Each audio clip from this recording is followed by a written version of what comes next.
व्रतरे मो पड़ी मन पूजिबी चरणे दे मन पराण। जय हे प्रभु अनंत श्री हरि नारायण, जय हे ब्रह्म पुरुष सत्य सनातन।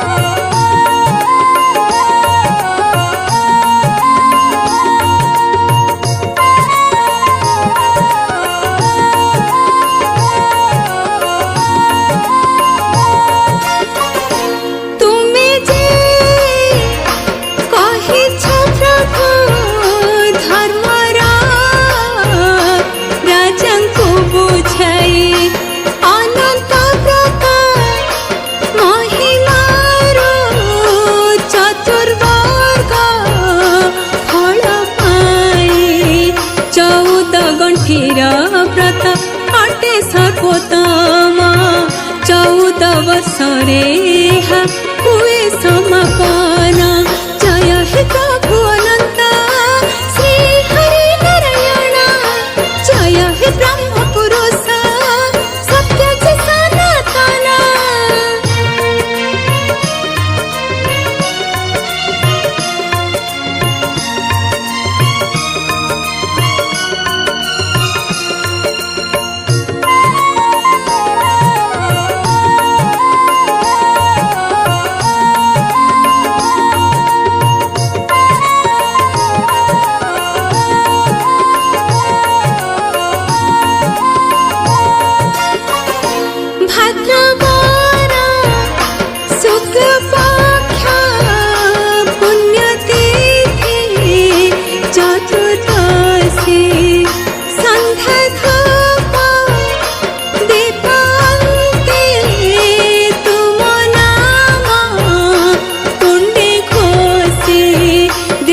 चतुर्भुज रूप करी दर्शन पूजिबी धातु प्रतिमा शिलाशाल ग्राम।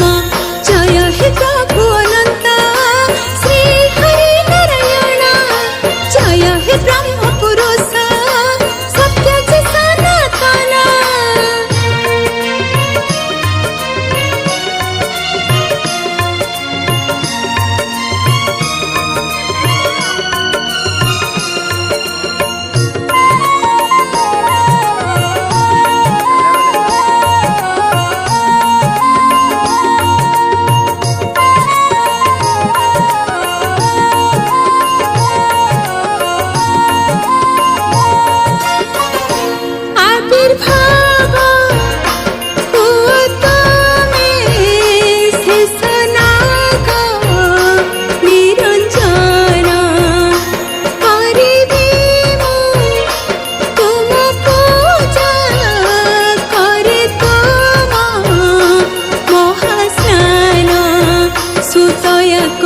प्रसन्ने मो पूजाखिन अष्टवासु एकादश रुद्र बलराम।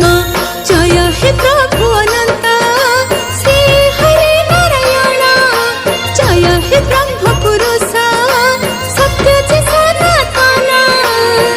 तुमरी व्रतरे मो पड़ी मन पूजिबी चरणे दे मन पराण।